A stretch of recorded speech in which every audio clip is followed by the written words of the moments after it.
Hi guys. Here I am, 5 minutes late. Forgive me, 4 minutes. So anyway, let me just quickly share that out to my page as well, and to because this group is actually a public group, we can share it out everywhere. So which is a very cool thing.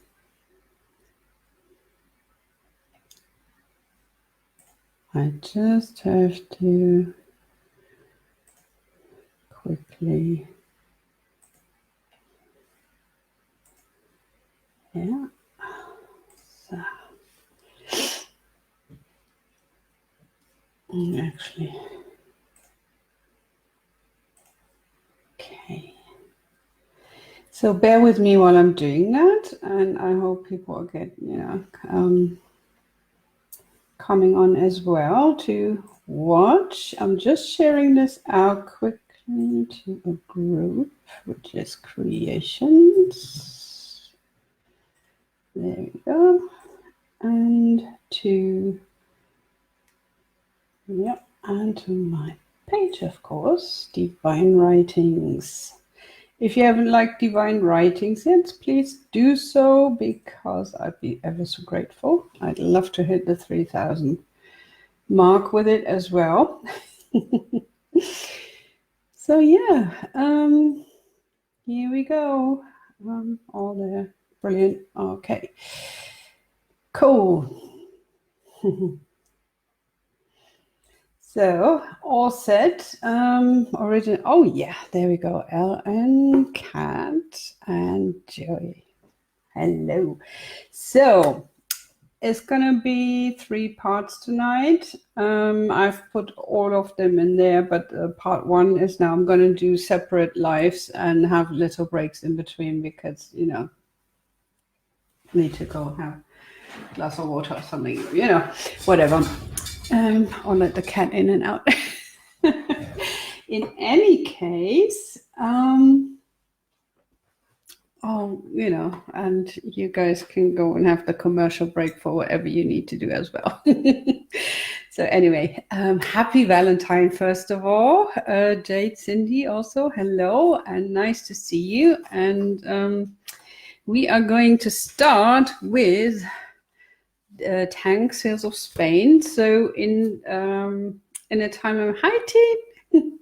So if you look down the timeline in this group here, the feed, you will see that I've actually posted the links of the recordings that I've done yesterday in Creations from the Heart Space group.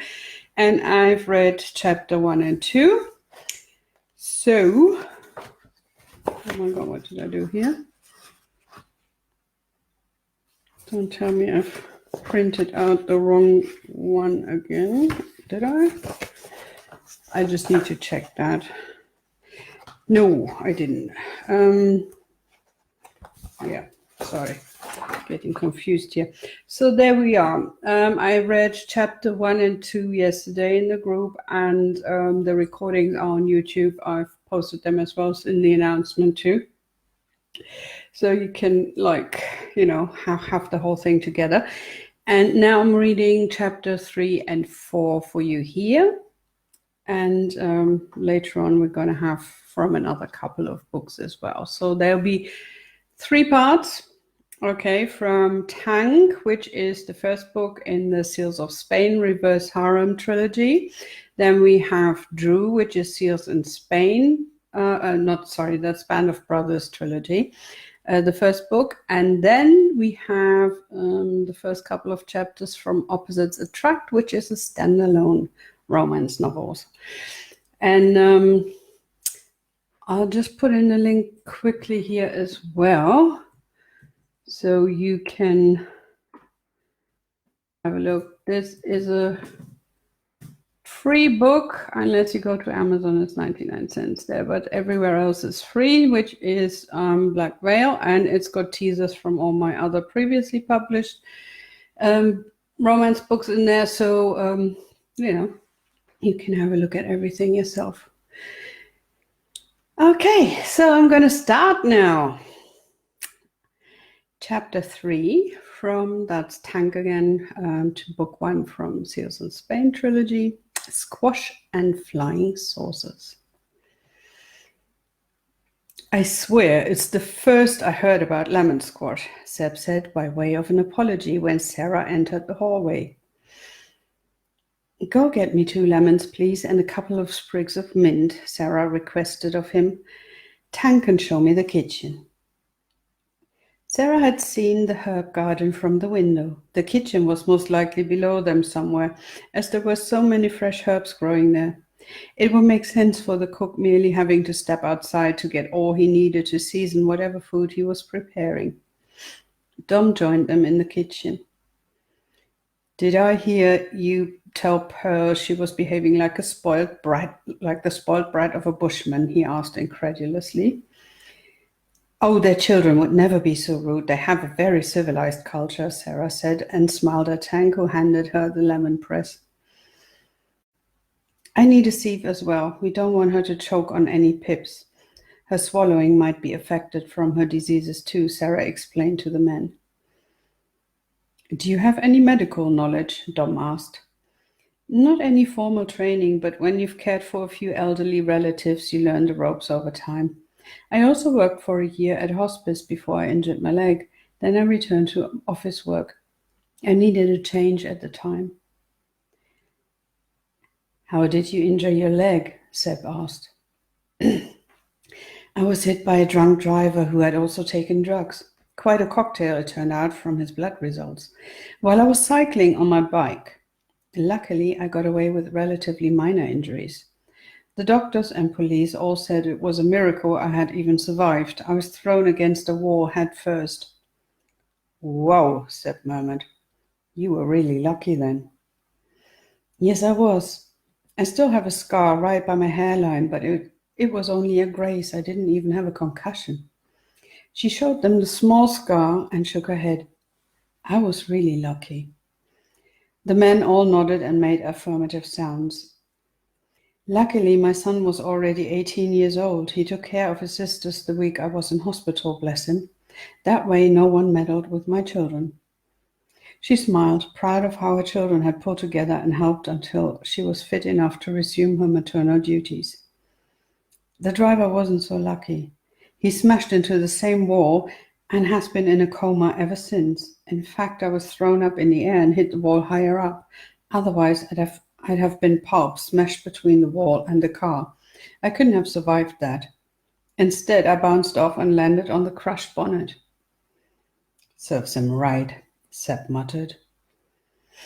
I don't wish that on anyone, Sarah said gently while squeezing the lemons. Then she strained the lumps and pips from the juice. She mixed it with cool but not cold water. I suppose you don't have a plastic cup with a beak, she asked, smirking wolfishly. The man chuckled. Unfortunately not, Dom said. Well, she'll just have to behave herself then, Sarah said and took the carafe and glass upstairs. Here we go. Apparently there are no plastic cups in the house, so before I hand this glass over to you, I need your word that you won't smash it. If you don't like it, you can just say and we'll try something else, Sarah told Pearl sternly. As it's not chamomile tea, Pearl conceded. No, it's not. Now that's something you won't see me making. She pulled a face and handed Pearl the glass. The old woman smirked a little. That smile transformed her features. Rather than looking like a scowling wild hag, she looked beautiful, elegant, and pleasant to look at, Sarah thought. When Pearl had taken a first tentative sip, she closed her eyes, savoring the flavor. That's the best lemon squash I've ever had in my life, she said quietly. I'm happy you like it. My grandmother taught me. She was renowned for it in all the neighborhood and circle of friends and family. Shall I read something to you? I used to do voiceovers, audiobooks and such. But I also love to read to my children. I miss that. Dom told me you like to be read to in person rather than listening to audiobooks. You like reading? Pearl asked in astonishment. Very much. It calms me down and transports me into a different world, Sarah said. I miss it now that the children are all grown up. You may then, if it makes you happy. After all, you do make very good lemon squash, Pearl replied in a slightly condescending tone of voice, which Sarah chose to ignore. Pearl had lost her autonomy and dignity, and the way she felt, she was at the mercy of strangers who didn't care about her person. She had a more than strained relationship with her only son and worried about him living in a gay menage, something which, in her world, was unacceptable. The fact that she had lashed out in frustration was understandable, even if it wasn't helpful. Sarah was yet another stranger appearing in her life in a stage where she was vulnerable, helpless, and longed for familiar, caring faces. She could have had it all had she been nicer to her son and his best friends, but at the same time, as she didn't, it was understandable that she was, albeit appreciative of Sarah's attitude, not ready to gift her trust and let all her defenses down outright. Thus, the condescending tone of voice. Great, what would you like to hear? Sarah asked and looked at the book that lay on the dresser, a frown furrowing her features. You're not serious. Seb bought that, I was told. He enjoys torturing his own mother, Pearl complained. So what should we read then? Sarah asked. I doubt they have anything worthwhile in their library. They're surprisingly prudish in their taste of books, considering how perverted they are, Pearl declared. They are not perverted, they merely share a house, Sarah pointed out. Is that what they told you? Pearl asked with a snort. I shared an apartment in my student years, Sarah argued, even though it wasn't true. She had never gone to university, but Pearl didn't need to know that. That was because he didn't have the money. Those three can well afford a house of this size, each unto themselves, Pearl said. I like having people around. I felt rather lonely when my youngest moved out. When I saw this job advertised, it sounded great fun. So I got on the next plane, and here I am, Sarah told the old woman. Apart from that, they're not even gay, although I wouldn't mind if they were at all. Another lie. Sarah would mind, not because she had a problem with gay men, or women for that matter, but because it would mean that all hope was lost of what? Something more developing between her and one of her bosses? And which one? They were all bone-meltingly handsome, so which one would she even choose? And more realistically, did she honestly believe any of them would choose her? Fat chance. You're one of those hippie liberals? Pearl asked suspiciously. Through and through, Sarah grinned. I'm peace, love, and flower power all the way. Pearl groaned, then looked at Sarah shrewdly. Have you got any books? Sarah took her phone, held it up, and smiled. About 800 all in here, and we can always download another one. I don't know what you like. What have you got? Historical, the classics. Pearl waved off impatiently. Fantasy? Do I look like a troll lover? Pearl gruffed and made Sarah snicker. You want romance, she said with a wide smirk, and Pearl blushed. I've got historical, contemporary, billionaire, military, reverse harem. What's reverse harem? Pearl asked. One woman with several men, but in relationship with a happily ever after, Sarah explained. HEA for short. Is it explicit? Pearl asked. Only way to go. That's what it's all about, isn't it? Sarah teased deadpan. Pearl grinned at her.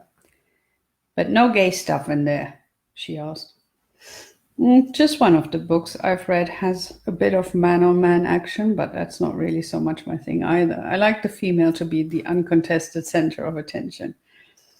Pearl's grin widened. She pushed a strand of hair behind her ear coquettishly. She was obviously already identifying with the elusive female lead character being craved by not only one but several men. Do you have one of those with military? She asked. Oh, a lot. This hippie girl loves herself some warrior heroes, Sarah smiled with a chuckle. There was a faint cough outside the door, which reminded her that Seb was eavesdropping and that possibly the other two did the same to see how she handled Pearl. Sarah opened a book on her e-reading app, settled back in the armchair she'd pushed beside the bed, and started to read. She loved voice acting, and Pearl enjoyed her reading immensely. The old lady even admitted to her having not gone without the gift of a little talent in that area. With a happy sigh, Pearl finally went to sleep, and she drank all her squash without spilling a drop or smashing the glass either.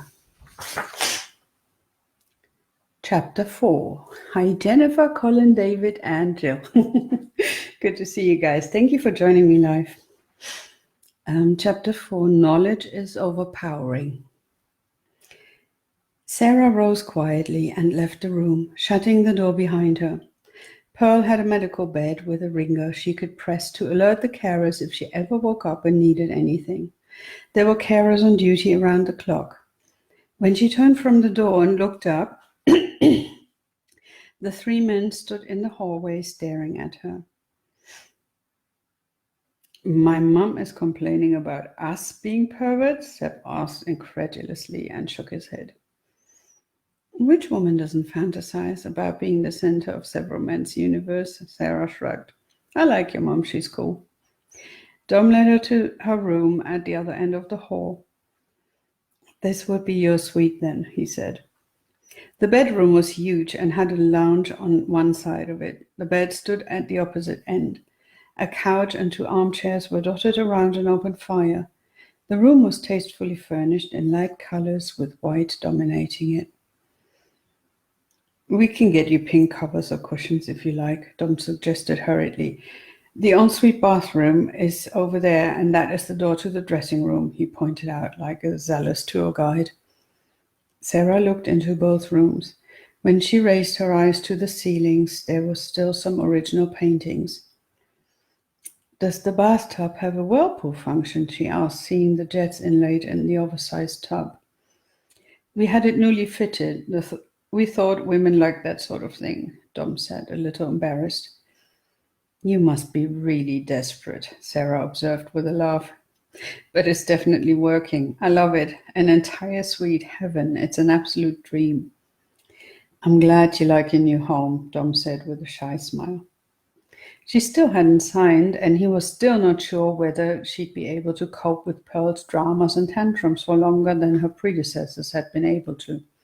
She understood, but she also felt the previous ill-fitting combinations had happened, so she could be here now. It was the perfect job for her. Sarah had no doubts or regrets about her decision at all. You know, I have to have a bath before I go to bed. Shall I explain to you how it works? Dom offered. That would probably be helpful. Unlike Tank, I'm not good with mechanics and these things. Dom's lips curved upwards in a smile at that. Then it's good you've got us, if you ever need any assistance, he said, and moved over to the bathtub.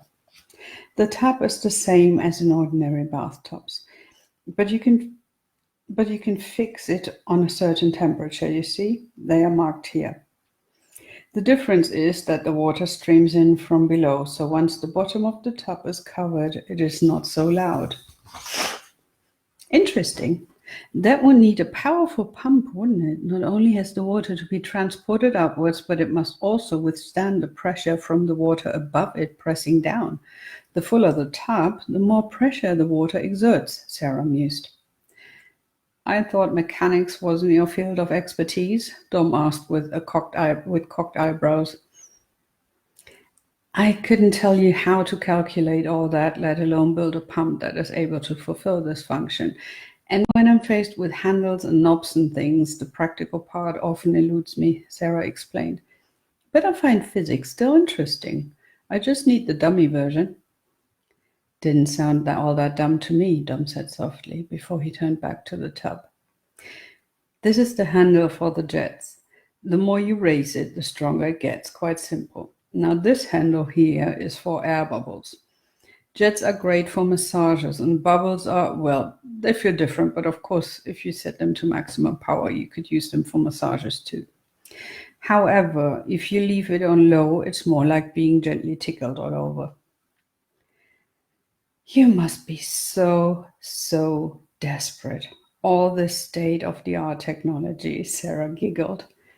Dom pulled a face and quickly changed the subject. You could also go for a swim in the pool. You can swim? He asked as an afterthought. Sarah nodded. She wouldn't win any medals, but she swam well enough and she loved to play in the water too. In that respect, she very much indulged her inner child, or perhaps more accurately, her inner baby seal. When her children had been younger, they had gone swimming almost every week and played in the water together. She told Dom as much, which made him chuckle. So I might just have a midnight swim, if you don't mind. I'm really a safe swimmer, so you don't have to worry about me.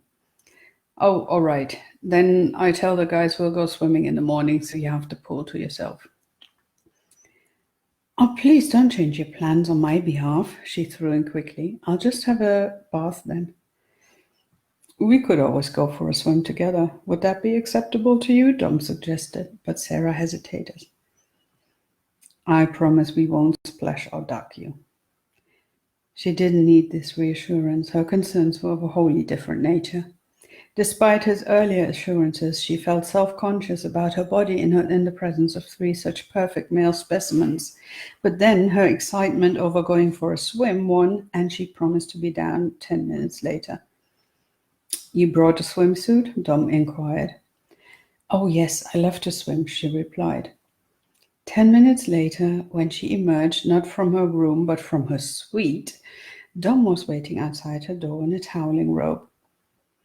Just making sure you don't get lost, he smiled and pushed himself off the opposite wall where he had been leaning against. Sarah had changed quickly and removed her makeup. She felt bare, naked, and vulnerable, but she couldn't possibly wear makeup in the pool. It'd be running all over her face. She loved the thought of going swimming with her 3 bosses, but dreaded it at the same time. At least it was nighttime and dark outside. There would be some artificial light, but it would be kinder than bright sunlight, she thought. Dom didn't move, but looked intently at her face. You look really sweet and innocent without makeup, he remarked. Don't let that fool you. Appearances can be deceptive, she teased and moved past him, forcing him to start moving with her. She was afraid of what might happen between them otherwise. If she even looked at him in a way that told him all too clearly how she felt, she'd never be able to live down the rejection that must surely follow, however kind and considerate he was about it. Moreover, she felt attracted to all 3 of them. As this was real life and not some kinky book, she wasn't going to ruin her chances of having a good working relationship with her bosses. They were too desperate for her to stay and look after Pearl to let her go, especially as she had gone on so well with the difficult old ladies, but she didn't want to create any strain or tension between them by crossing any boundaries. If they crossed those boundaries, however, that was an entirely different matter. Oh well, a girl could dream, could she? Dom led the way when they arrived at the bottom of the stairs. She had to admit to herself that she'd probably have lost her way trying to find the pool. Unfortunately, a good sense of orientation and direction hadn't been bestowed on her genetic makeup either. Instead, she followed Dom and tried to remember which way they had taken through the palazzo. She made a mental note that she really had to look up the Spanish word for it, so that she didn't use the Italian one anymore. Suddenly she realized she could just ask Dom. He was Spanish, and his English was perfect. He'd know. She slapped her forehead. What is it? He asked and stopped in his tracks just before he reached the French windows leading to the pool deck. I was wondering about a Spanish word and thought I'll have to look it up, but then realized I can just ask you. He grinned. Ask away. What would you like to know? What is palace in Spanish? Palacio. He said it slowly and distinctly so she would understand. Sarah repeated it and he nodded. Very good. Do you want to learn Spanish? He asked. I should, as I'm going to live here and need to learn the language, she said. Really, it was a no-brainer. How could she get around without speaking Spanish? She'd always have to rely on others to either speak English or translate for her. That wasn't much fun and made you dependent. She wanted to be able to walk around a market and haggle with the vendors about prices and later on even be able to hold a conversation. Oops. Well, I'm happy to help. So are Seb and Tang. They both speak the language well, as well, Dom offered. That's very nice of you, thank you. They stepped out and joined the others who had arrived only moments before them. Seb greeted her and said he was happy she had decided to join them. Tang only nodded. His eyes were piercing. Don't stare, you're frightening her, Seb chided his friend. I guess I'm getting it all back now, Sarah attempted a joke, but she felt terribly self-conscious and didn't know where to look under Tang's scrutinizing gaze. Tang, she signed the NDA, Seb hissed. What's going on here? Sarah asked suspiciously.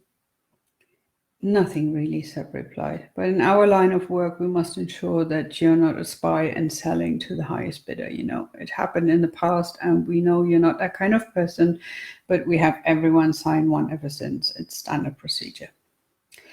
I'm happy to sign it, but you need to put one clause in. Any criminal activities are exempt because that would make me an accessory if I found out and didn't tell the police, she replied deadpan. Tang smirked ever so slightly.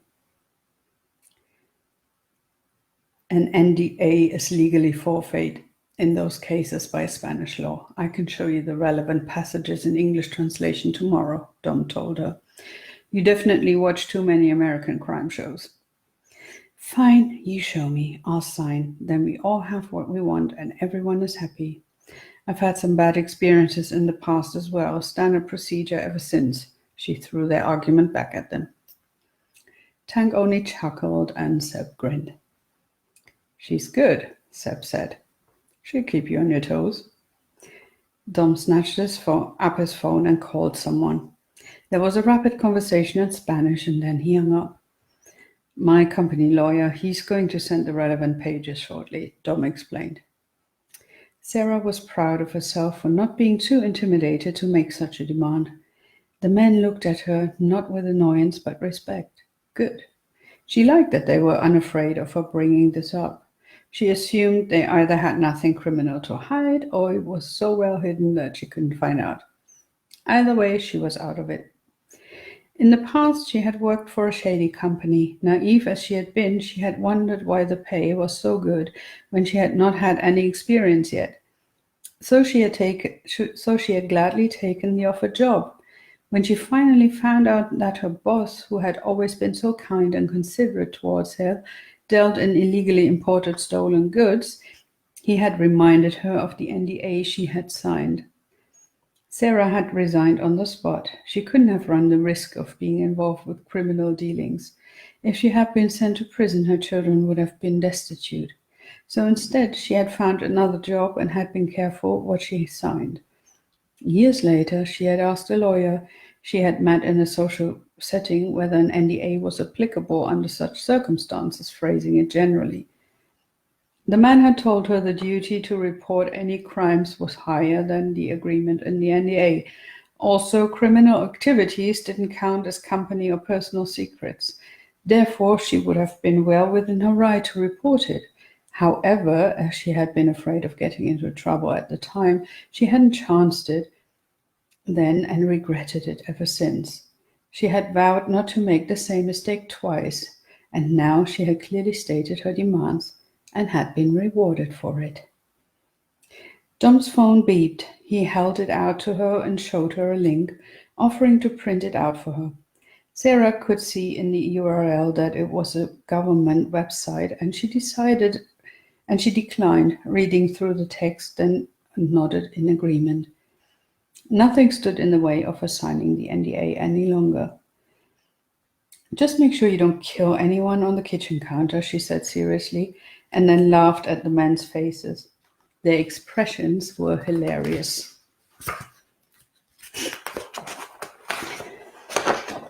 Do you really think we're a killer, Commando? Dom grumbled, shaking his head. Not really, no. Better to be safe than sorry, she said in her sweetest voice. Have you got the NDA ready? She asked. It's on my desk, he replied. Let me sign it now, then. Now? Dom asked in surprise. I'm dying of curiosity to find out what that look in your statement was all about. If I'm left to wonder, I won't be able to sleep, Sarah explained. Dom exchanged glances with his two best friends, and the other two men nodded. So Dom led Sarah to his study, gave her the folder containing the NDA, and waited for it as she read through it carefully. It was fairly standard, nothing out of the ordinary, she thought, and signed when she had finished reading it. All right, let's get back to the pool, she said. Didn't you want to know about why we made you sign this? You can tell me in the pool. I'm dying to get into the water, she said. Sarah enjoyed being in the water again and laughed happily. She had really missed going swimming, but she had always put it off for another day. So now she swam and dove under water a few times before she was ready to have a conversation. She rolled over and over in the water before she finally stopped and turned to the men who were laughing at her antics. They were surrounding her now. So tell me, what was all this secrecy about? Well, as you know, we are an unusual household, Seb began. Yes, but so what? If it makes you happy to live together, that is all that matters, right? But that is no secret. I knew that before, and I'm sure a lot of other people do too. You know we're not gay. That wasn't a lie. Sarah stopped moving and looked at Seb earnestly. The thing is, we have certain preferences. Sexually? She asked. It dawned on her that any kinky preferences and practices could cause a scandal. Maybe they were cross-dressers, but somehow she doubted that. Then again, you never knew. Or they liked to put one on the leash and walk him through the grounds doggy style? Pun intended. She couldn't really imagine Dom being the dog. He'd be the master, of course. However, neither Seb nor Tank seemed particularly submissive. No dog. That would be the woman then, right? But she couldn't really imagine Seb and Tank getting off on pet play. This was mysterious. Well, that too, and we usually swim naked. So you don't your trunks for me? She asked. Yes, Dom took over. But usually we don't, so if you don't want to see that, you had better not come out here when we're swimming. That sounds like, if I don't mind, you don't either? Not at all. You're free to join us, with or without a swimsuit, he said. That is all? You swim naked? Not really, Seb said. You see, we're all three busy men and we don't really have time for girlfriends. So you hook up for a night and I shouldn't worry if you don't come home one night, she asked, clearly puzzled. Excuse me 1 second. Spanish people might be more Catholic and perhaps a little more conservative, but a man having a one-night stand wasn't anything an NDA needed to be signed over. Not exactly, Dom replied. We are looking for one woman to fulfill us. We can make her very happy between the three of us. We're not looking for a one-night stand or someone who is willing to be the booty call. We want a committed relationship between four people. Like in that book you read to my mother or earlier, Seb added. So if you turn up with a woman and she's making out with Dom or Tank, I don't have to worry about anyone cheating? In theory, Dom said. And in practice? Sarah asked, not sure anymore where this conversation was heading. Whatever they revealed, it threw up more questions. What on earth was wrong here?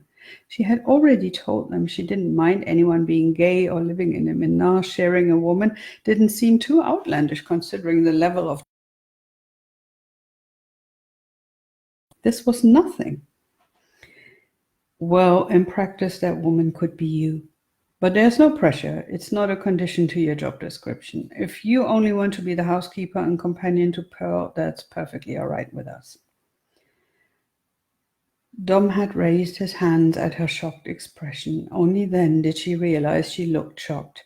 She was shocked. Her mind was reeling. These 3 men were offering her to be their lover? These things didn't happen in real life. Were they pulling her leg, making fun of her? But that didn't make any sense either. You didn't joke around like this with a woman whom you wanted to look after, Nazi mom, whom nobody else wanted to look after, right? I told you we should have waited, he told his 2 friends. She isn't shocked that we share. She is shocked that we want her, Tank said calmly. The other 2 stared at her in surprise. Why would you be shocked at that? Seb asked.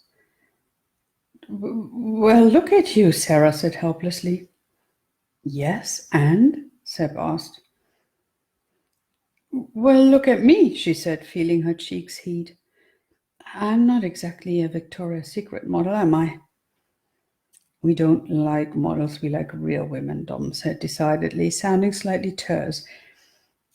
I need to think about that, she said, swam to the stairs, left the pool, and grabbing a rope, ran into the house. Sarah couldn't stay in the water with the men any longer. They had her so confused. This wasn't some book. Things like that didn't happen in real life. 3 drop-dead gorgeous men, all masculine, sex on a stick, who had their shit together, of good character, going for someone like her. Real life just didn't work that way. These men, these perfect men, couldn't possibly want someone like her. Instead of a bubble bath, she had a shower. It felt as if she was standing under a waterfall. There was nothing average about these men. Even the shower wasn't average. It was a damn waterfall. The pressure on her shoulders was incredibly soothing for her sore muscles and tense body. As she lathered it with soap, she imagined herself under the shower with her 3 bosses. And there was no doubt in her head she'd still take the position. However, she'd never been lucky in love, and they'd soon get bored of her and find someone better. Someone more adventurous, exciting, cute, sexy. So even if she stayed the housekeeper, would she really want to see them with someone else? She turned off the water and dried herself quickly. There was a knock on her door. She reached for the rope, wrapped it tightly around her body, and went to open. Are you all right? Tank asked.